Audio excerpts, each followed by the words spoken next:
Estação Boas Novas, com Orlando César. Isso é muito interessante que nós mesmos entendamos que é importante ler essa palavra. Então vamos lá. Capítulo 13 de Mateus, Jesus então aqui agora vai falar por parábolas. Né? As parábolas de Jesus começam aqui nesse capítulo 13 no livro de Mateus. Sobre essa primeira parábola, a parábola do semeador. A parábola do semeador. Vamos falar sobre ela, depois vamos passar para as demais parábolas. E assim terminando esse capítulo. Bom, Jesus então, ao ler o primeiro versículo, nós vimos que Jesus, saindo de casa, sentou-se à beira do mar. E em volta dele estava uma multidão. Né? Uma multidão. E Jesus então começou, isso está no versículo 2. Você pode estar lendo em casa também depois, o capítulo todo.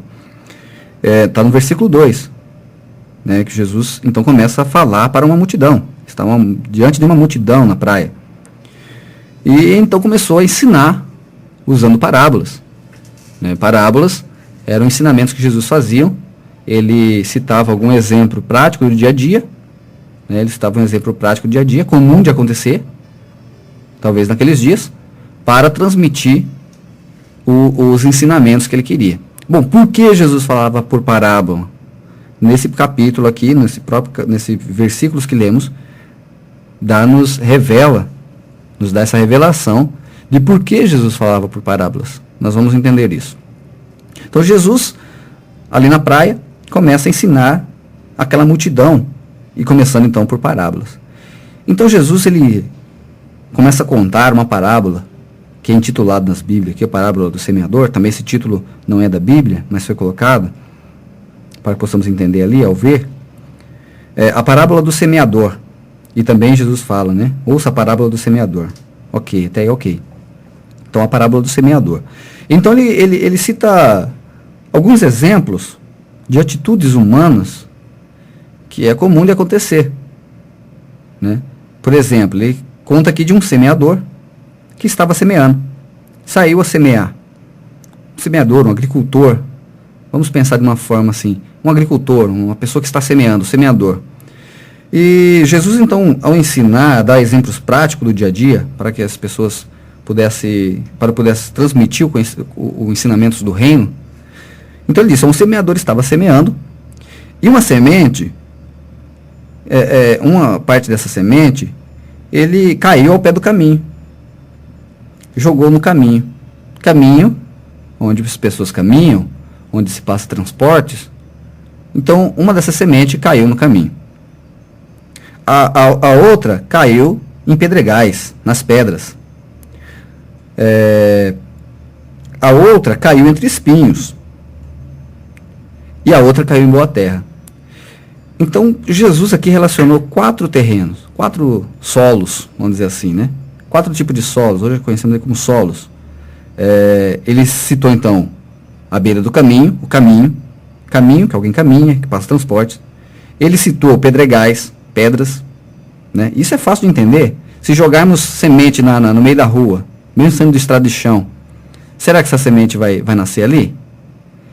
Jogando uma semente nas pedras, será que essa semente vai nascer ali nos pedregais?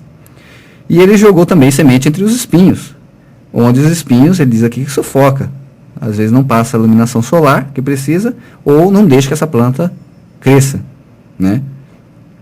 E o outro solo foi a boa terra, o bom solo, né? O solo fértil, como é dito hoje. Então, esse semeador jogou essa semente em 4 tipos de solos. Bom, então, o que quer dizer cada um solo desse? O próprio Jesus explicou, lá no versículo 19 em diante, 19 ao 23, ele vai explicar esses tipos de solo. Ele, ao ensinar a multidão, né, ao ensinar aquela multidão, ele citou então essas parábolas, acontecimentos comuns. Hoje, se eu chegasse aqui e começasse a ensinar, não dizendo a Bíblia, mas se eu perguntasse, se eu jogasse a semente lá na estrada de chão, que passa carro, que é um caminho, que passa as pessoas, vai nascer? Vai ter sucesso aquela plantinha? Né? Vocês logo iam dizer, não tem como.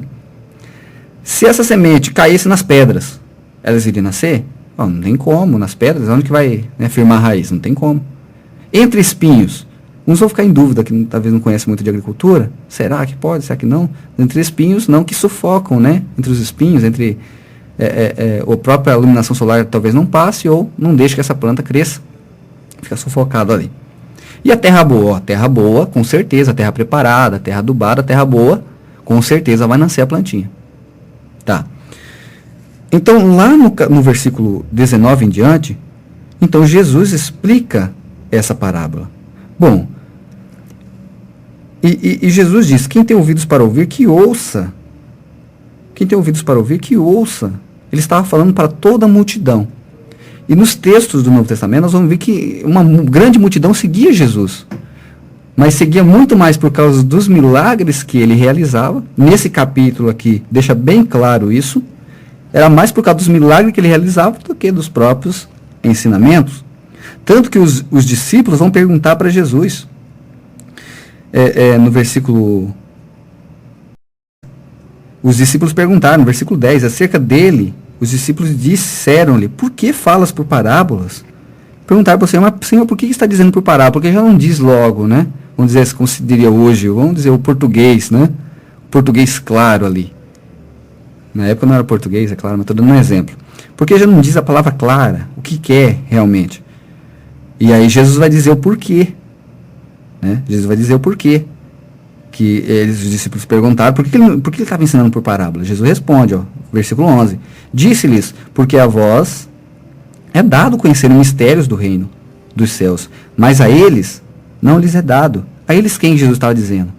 A multidão, né? A multidão que estava cercando Jesus ali, Jesus ensinando por parábolas.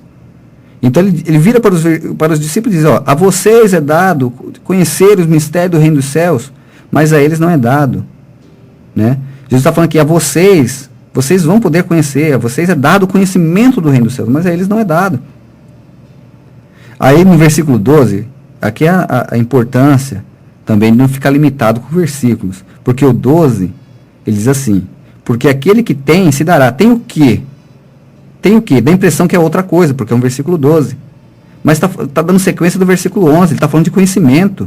Que aos discípulos é dado conhecimento do reino dos céus, mas a eles, que era a multidão, não é dado, porque aquele que tem o quê? Conhecimento do reino dos céus. O versículo 12 é a sequência do 11. Se não fosse esse número aqui, entenderíamos facilmente. Vou ler o 11 e o 12 juntos. Ele respondendo disse-lhes, porque a vós é dado conhecer os mistérios do reino dos céus, mas a eles não lhes é dado o quê? Conhecimento do reino dos céus. Porque aquele que tem se dará, e terá em abundância. Mas aquele que não tem, até aquilo que tem, lhe será tirado. Tirado o quê? Conhecimento do reino dos céus. Aquele que tem, vai ter mais ainda em abundância. É o que ele está dizendo no versículo 12. Não sou eu que estou dizendo, é a sequência do versículo 11. Se você ler aí, pausadamente, Mateus capítulo 3, versículo 11 e 12, você vai perceber isso. É porque o versículo 12, às vezes... Eu tô falando isso porque muitas vezes acontece isso comigo. Dá a impressão que é outro versículo, é outra coisa, mas é sequência. Lembrando que a Bíblia não foi escrita com esses números, esses versículos. Tá? Então, esse pode ser o ponto negativo. Facilita na leitura, mas pode ser um ponto negativo se não tomarmos cuidado. Então, ele está falando no 11, que aos discípulos é dado conhecer o mistério do reino dos céus, mas a eles, a multidão, não é dado. Porque aquele que tem se dará. Dará o quê? Conhecimento do reino dos céus. E terá em abundância. Mas aquele que não tem, até aquilo que tem, lhe será tirado. Como que você tira o conhecimento do reino dos céus? Como é que isso é possível? Tirar o conhecimento do reino dos céus? Ao meu ver, é o que mais acontece por aí. Como assim é tirado? A pessoa entende o evangelho, ouve a palavra, como está dizendo aqui dos solos, caiu no solo, ouve a palavra, mas qualquer situação pode tirar. É isso que ele está dizendo. A semente também aqui, nós vamos ver ali, que é a palavra, está explicando no versículo 19, que é a palavra, o semeador é Cristo. Essa palavra, essa semente pode ser tirada, esse conhecimento da palavra, a palavra de Deus. Pode ser tirado como? As pessoas ensinando, algumas pessoas que pregam, ensinando a palavra, né? Não a verdade, mas falando qualquer coisa da Bíblia. E às vezes pode tirar a sua concentração, pode tirar o conhecimento que você está tendo do reino dos céus, do reino de Jesus, ou a boa notícia, a boa nova que Jesus tem transmitido. Então, chega uma seita aí, alguém que está ensinando de forma errada, e tira até aquilo que você poderia ter, que é o conhecimento. Então devemos tomar cuidado. Qual o tipo de solo que nós somos? Jesus citou 4 aqui, e somente um era bom. Somente um solo era bom, era fértil. Os demais não, os demais estavam na beira do caminho, outro ficou em pedregais, não tinha lugar para sustentar a raiz. Uma ficou entre os espinhos, e só uma ficou entre terra boa. Então Jesus dá uma dimensão aqui, vamos dizer assim, em porcentagem, 25% do lugar onde ele estava semeando, 25% era terra boa, porque ele citou 4 exemplos: caminho, pedras, espinhos, terra boa. 4. Então 25% da semente que ele semeou caiu em terra boa, as demais não. Bom, agora a pergunta, né? Ao ler isso aqui, ao ler, pode vir algumas perguntas em nossa mente. Por que Jesus falava por parábola? Ele falou, porque somente a eles, os discípulos, era dado conhecer o reino dos céus, aos discípulos, todos que se tornam discípulos. Ele estava fazendo uma menção a todos que se tornam discípulos deles. Aqueles que creem nele, que acreditam nele, ele dá a conhecer do reino dos céus. Mas aqueles que não querem, até o mínimo conhecimento que tem, pode ser tirado por várias doutrinas que de repente não condizem com a palavra de Deus. Bom, mas por que Jesus está fazendo distinção de pessoas? Talvez seja a nossa pergunta. Por que ele falou a discípula dada e a multidão não? Jesus está fazendo acepção de pessoas? Bom, esse capítulo também diz. Veja que é só você ler a Bíblia. Não sou eu que estou dizendo de mim aqui, estou dizendo o que está escrito. Veja bem, por isso eu gosto de ler bastante aqui os versículos e na sequência para entender. Aí Jesus vai falar o porquê que ele está explicando por parábola, né? Porque aquele que se tem, dará e terá em abundância, versículo 12. Mas aquele que não tem, até aquilo que tem lhe será tirado. Por isso lhes falo por parábolas. Porque eles vendo, não veem, e ouvindo, não ouvem, nem compreendem. Agora aqui está a resposta. O porquê? E nele se cumpre, o versículo 14, e nele se cumpre a profecia de Isaías. Jesus cita aqui Isaías. Isaías é um profeta lá do Antigo Testamento, que escreveu o livro de Isaías. Isaías foi um livro, hoje considerado o messiânico, o livro messiânico, foi o que mais profetizou sobre a vinda de Cristo. Então, lá no livro de Isaías, tem acontecimentos do Novo Testamento também. Ele está no Antigo Testamento, mas tem ali profecias do sofrimento de Cristo, né, da ressurreição, tudo isso aí tem no livro de Isaías. Então, e nele se cumpre a profecia de Isaías, que diz: ouvindo ouvireis, mas não compreendereis, e vendo vereis, mas não percebereis. 15. Porque, aqui está a resposta. Por que Jesus então não falava abertamente para aquela multidão? Aí o versículo 15 responde: porque o coração deste povo está endurecido, e ouviu de mau grado com seus ouvidos, e fechou os olhos, para que não veja com os olhos, e ouça com os ouvidos, e compreenda com o coração, e se converta, e eu o cure. Veja que Jesus agora faz... aquela multidão estava em volta de Jesus por causa dos milagres, sem dúvida. Jesus multiplicou os pães, Jesus curava os milagres daquelas pessoas, as enfermidades daquelas pessoas. Mas então ele começa aqui dizendo algo que estava no coração dele. Ele diz, e compreenda com o coração, e se converta, e eu os cure. É essa cura que Jesus queria realmente dar para aquela multidão. Que eles entendessem, ouvissem com os ouvidos a palavra. Que eles compreendessem com o coração e se convertessem a Jesus. E aí então ele curava. Ele está falando da cura espiritual. Da cura espiritual. Jesus prometeu para nós cura espiritual. Ele prometeu refrigério para a alma. É isso que Jesus quer dar para nós, né? A paz espiritual, essa paz que nós almejamos, que só Cristo pode dar. É isso que ele ofereceu. E nós vamos ver agora a explicação